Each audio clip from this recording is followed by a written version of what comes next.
Moonshine Brewing Company, and today we're going to break down some chickens a couple different ways.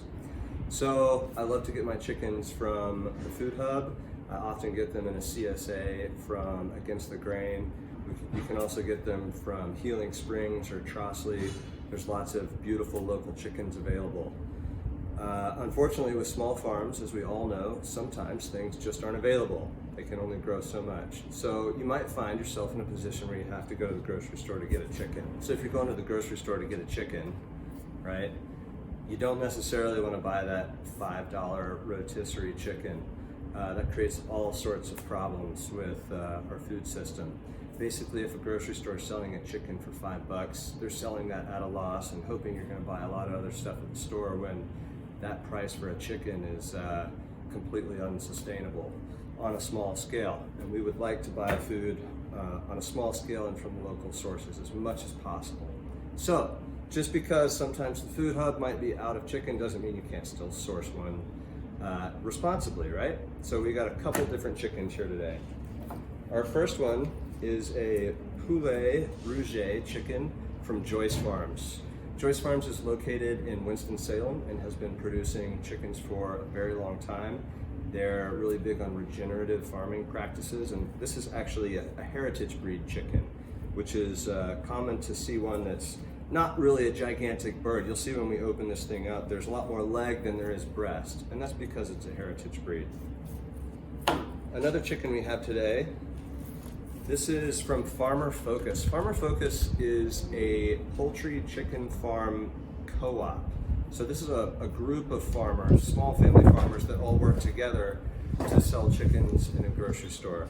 What's kind of cool about this one, they have this sticker on the side where if you go to their website and put the farm ID in here, it'll tell you exactly where this chicken came from. In this case, it came from a small family farm in West Virginia.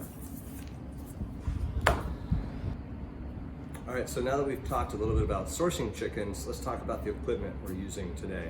First and foremost, I have a cutting board. My board is nice and clean and dry. At home, you may have one specific board you'd like to use for raw poultry. In a professional restaurant setting, that's absolutely imperative. So we have lots of different cutting boards. We only have yellow boards for raw chicken. So this is the only board we'll use for raw chicken in the restaurant. Next, I've got a fillet knife. This is a semi-flexible knife, not super flexible, and you'll see it's not really big. You really don't need a very big knife to do most poultry fabrication. You'll also see I'm only going to use about this much of it most of the time. I've also got a steel here, a honing steel. This isn't going to sharpen my knife, but it's going to help me keep it nice and sharp, especially because there'll be times when I need to cut through bone. Nice sharp knife. Next thing I have here, disposable paper towels. I really like to use disposable paper towels because we want to make sure our birds get nice and dry, but I don't want to use a kitchen towel that might end up cross-contaminating with something else. Let's go ahead and open up our first chicken. So to open up the bag, if it's sitting this way, I've got the breasts on top. If I flip it over, I've got the backbone on top. So when I'm cutting this bag open, I'm going to do that so that I don't accidentally cut through the breast. Just going to make a very small cut. And now, this little pack. There's going to be some liquid in the bag. So I'm going to go ahead and put one paper towel down. And I'm just going to gently try and pull this bird out of the bag and leave most of that liquid in there so I can throw it away easily.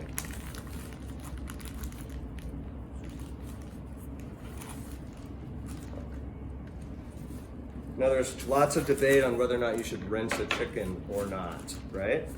And the concern there is cross-contamination with salmonella. I'll put it this way, there's nothing wrong with rinsing your chicken in the sink.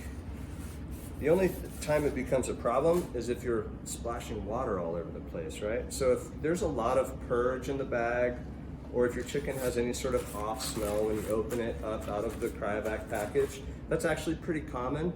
If that is the case, I would recommend to go ahead and rinse it gently in cold water. Don't turn that water on really high so you don't splash it all over the place. Now, if the chicken does not have a whole lot of purge, doesn't have any sort of off smell, you don't really need to rinse it. What I do want to make sure I do is get it really dry. So I'm going to pat this thing as dry as I can to make sure it's not going to slide around on my cutting board. Any good chicken is also going to have the good stuff in it, right? So this comes with the giblets. Basically that means what I have in this little pack is a neck, chicken neck, a liver, a heart, and a gizzard. That's all great stuff for stock and gravy. I'm going to save it.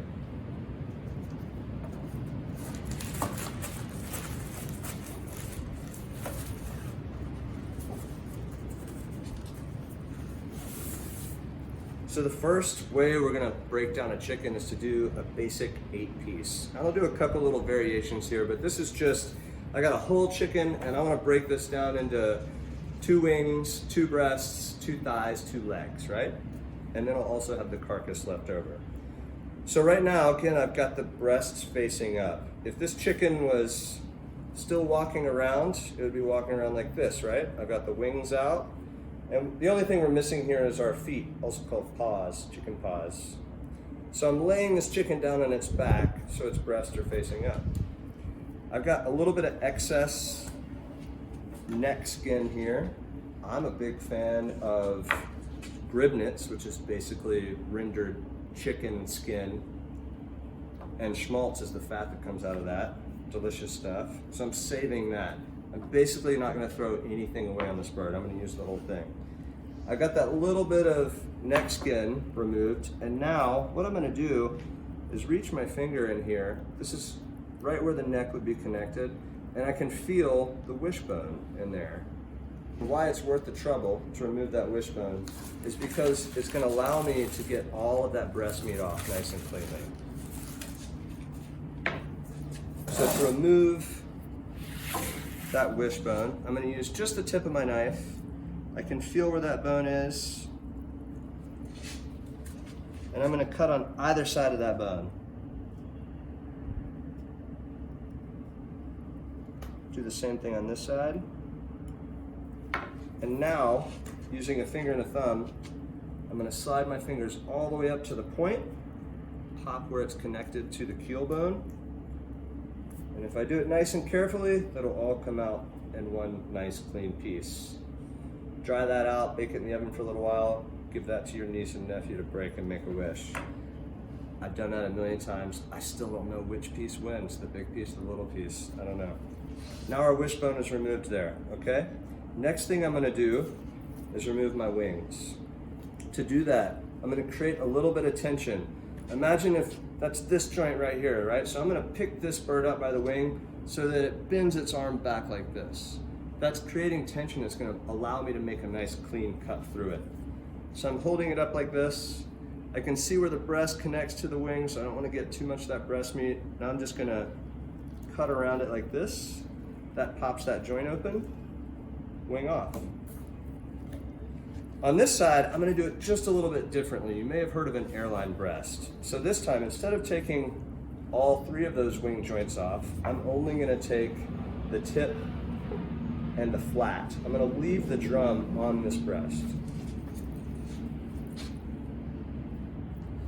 Again, I'm holding it up by the wing, and I'm just cutting all the way around the bone on the drumette.